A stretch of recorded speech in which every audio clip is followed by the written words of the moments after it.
true. That's why I want to find. Sinong may alam nung kay Leila de Lima at saka kay Franz Castro? Mga kongresista. Si Franz Castro, Your Honor, laging ka-meeting niya nila Boss Saldico sa opisina niya doon sa Congress po at saka sa Townhouse.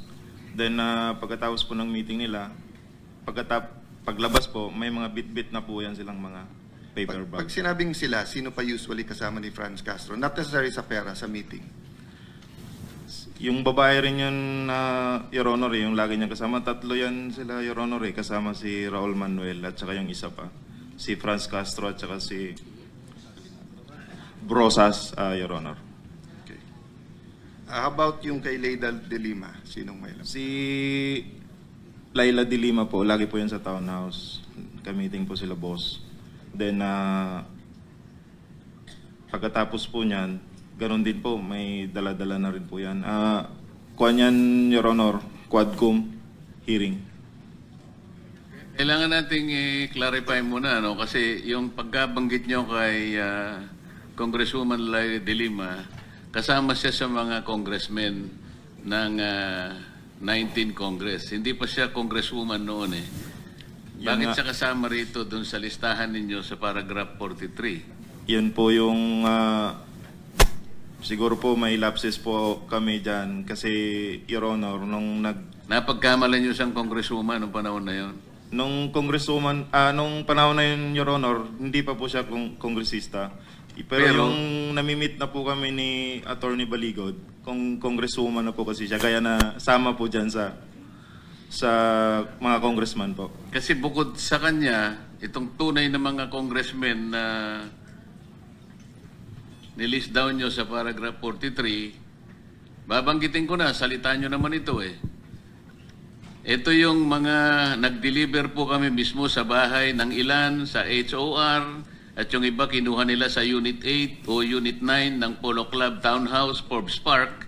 Sila yung mga sumusunod. Benny Abante, Sia Adyong, Jose Alvarez. Dito binabanggit ninyo kung saan kinuha eh. Halimbawa, si Benny Abante, kinuha niya sa House of Representatives saka sa Townhouse. Si Sia Adyong, mga congressman po ito ha, House of Representatives niya kinuha. Jose Alvarez sa Forbes Park House. Jojo Ang, Townhouse. Julien Baronda, Townhouse. Ace Barbers, Townhouse. Ching Bernos, House of Representatives. Arlene Brosas, House of Representatives, Townhouse. Franz Castro, House of Representatives, Townhouse. Joel Chua, House of Representatives.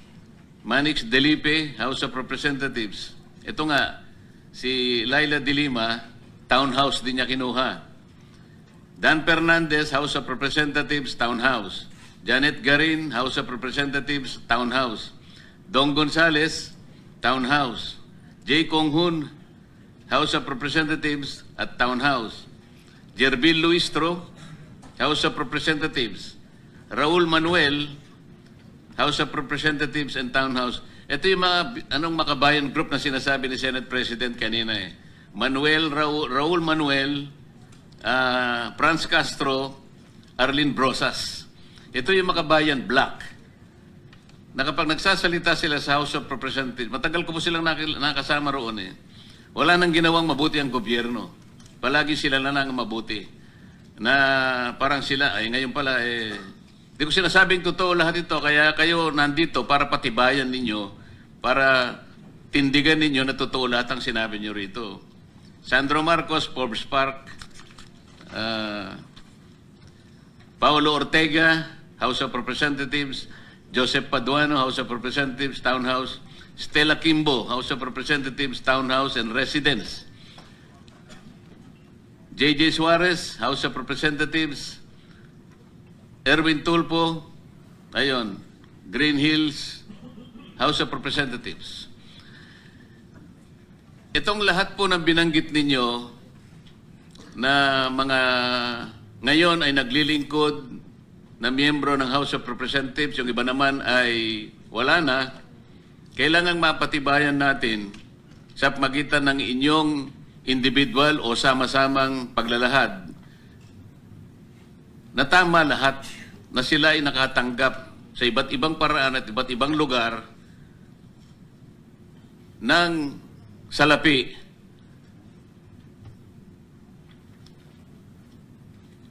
na kailangan nating mapatunayan ngayon. Sino gusto magsimula? Kailangan mapatibayan natin lahat ito.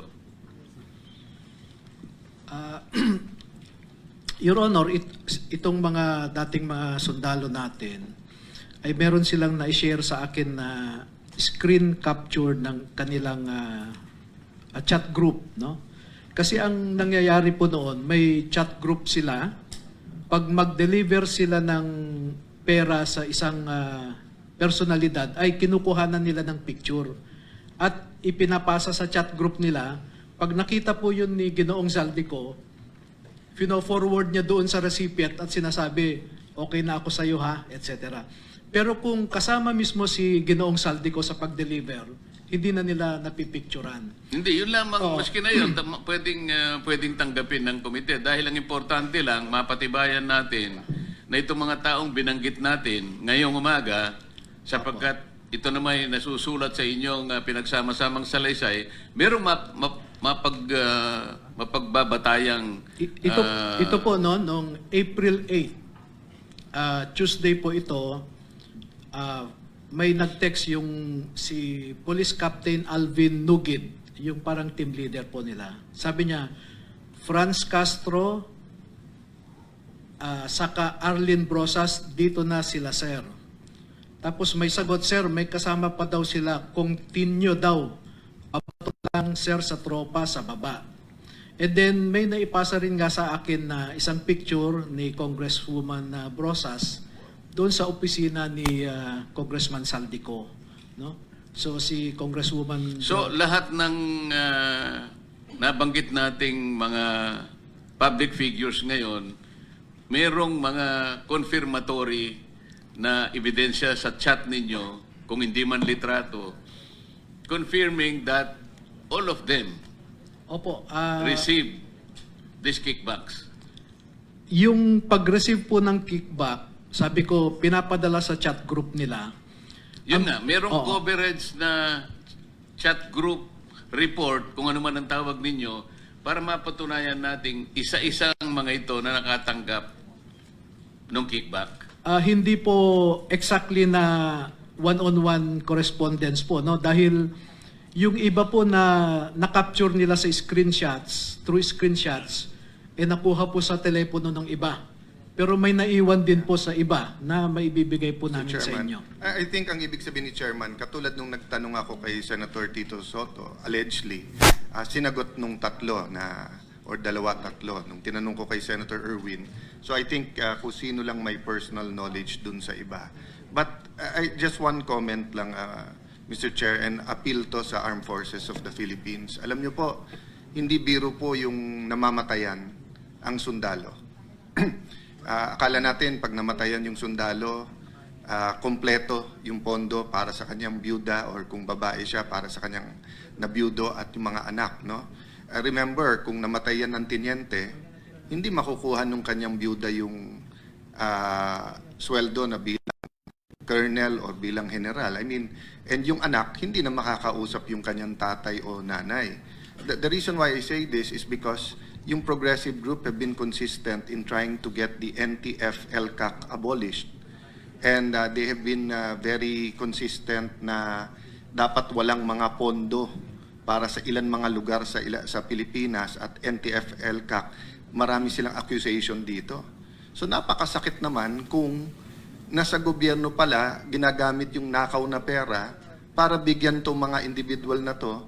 Tapos mga individual na to ay ina-advocate na mawala yung NTF-ELCAC na kung saan tuloy-tuloy po ang mga casualty ng mga alagad ng batas, maging pulis yan. So, right now, I don't know kung may susunod sa amin kapag nagbigay kami ng directive, whether sa Ombudsman, DOJ, or AFP. But ako, sa mga nakikinig sa AFP ngayon, lalo sa intelligence, i-verify nyo rin to. Kasi para tayong loko na kayo, inuutusan namin na ipagtanggol ang bansa laban sa armed conflict, laban sa napakatagal ng laban sa armed conflict sa ilan mga komunista. Tapos yung pala, tayo din, sa buwis din pala natin pinopondohan yung mga advocate na itigil nyo naman yung laban. Di ba parang the right hand is saying, alay mo buhay mo para sa bansa. Yung kaliwang kamay naman, nagbibigay ng pera dun sa lumalaban. So it's just crazy, Mr. President. So I hope the AFP intelligence look into this. This is not just a matter of truth in the sense of anti-graft and corruption. This is a matter of survival, of existence, of life or death sa ating mga alagad ng batas, sa ating AFP at PNP. Thank you, Mr. Chairman. Salamat, Mr. SP. Balikan ko po yung aking naunang tanong sa inyo kung individually meron kayong gustong isalaysay na hindi naman inconsistent dun sa inyong pinirmahan na sama-samang salaysay. Meron kayong karanasan na sasabihin, maaring iba-iba ang pagkakakita nyo, ngunit alam ko yan ay magtutugma kung paano nyo nadi-deliver, paano nyo ina-handle, saan kayo nagsisimula, saan kayo natatapos, ano ang pangyayari sa isang araw ng pagde-delivery. Bawat isa sa inyo ay kinakailangan din magsalita ng sarili niyang karanasan tungkol dito sa pagdadala ng mali-maletang pera. Ang mali-maletang perang ito po ay hindi po sa kanila. Ito po ay pera ng taong bayan. Ito po ay pera ng taong bayan na ginawa po nilang sariling ATM. Kaya kailangan po kayo magsalita. Yes. Mr. Chairman, can a specific question bago nyo ikwento lahat, with your permission? First muna dun sa possible na mga taga-ICC, si Senator Aimee, nung siya ang nag-chair nung Foreign Affairs Committee, you actually monitored some of them here. So mamaya kung pwede, pagtagpi natin yung dates and if we can get the names, kasi I think it would be important for the credibility of the ICC kung masubmit natin sa kanila sino-sino mga to, ano nangyari. Kasi parang simple lang ang sagot parati na invento lang yan eh. But again, may resibo, sundan natin. Number two, Mr. Chairman, before we go to that general question na pagdi-deliver, kanina nakilala na natin po si Sergeant Tube, no? Yes. Sino si Bulon Tate, sir? Tapos Orbilio. Yeah. So sir, kayo yung nakalagay dito kasi I'll just give the context, no. Nung February pa dapat magpapalitan ng Senate President. At dapat to napunta kay Senator Loren Legarda. Pero nakatanggap kami ng mga tawag at doon sinasabi hindi maaresto si Senator Jinggoy, hindi magkakakaso, wag lang siyang sumama. Narinig ko mismo yung conversation. Pero may kasama pa kasi kaming isang senador na siya din ang nag-decide na wag nang ituloy yung pagpapalitan. At netong ako na, kausap ko siya, payag siya pag number 14 siya, number 13 Senator Bato. But tinatanong ko siya kasi wala naman siyang kaso. So tinatanong ko siya na, Sen, bro, wala ka namang kaso eh, bakit ka tinatakot? Tapos sabi nga niya na, kita mo naman sa Blue Ribbon eh, banggitin ka lang, patay ka na. At etong ginagawa nila Senator Lacson, nila SP Soto, mabigat. So ang kinatatakot din niya, wala naman siyang kaso, wala naman. I can back up this, what I'm saying. But nagulat ako, dito po, sa letter E42, nakalagay dito, nag-deliver kay Senator Tito Soto. Pwede nyo bang i-verify? Totoo po to at ay kwento nyo yung circumstance. Yes, Your Honor. Sige, sir. Yung time na yan, Your Honor, advance team kami, Your Honor. Nauna kami sa area kasi in-advise na kami ng team leader namin na mag-proceed na sa building ni Tito Soto sa Baclaran. So, after lunch, nandun na po kami aboard. Ngayon, nag-aantay kami na dumating sila ni Boss Saldi. Kalau na dumating sila, ngayon, na okay na yung area, nariko na namin. Pagdating nila, ako nag-guide po dun sa baba. Parang may basement sa gilid po. Tsaka yung contact doon sa bahay ni Senator Erwin, Sila po yung nag-uusap niyan. This is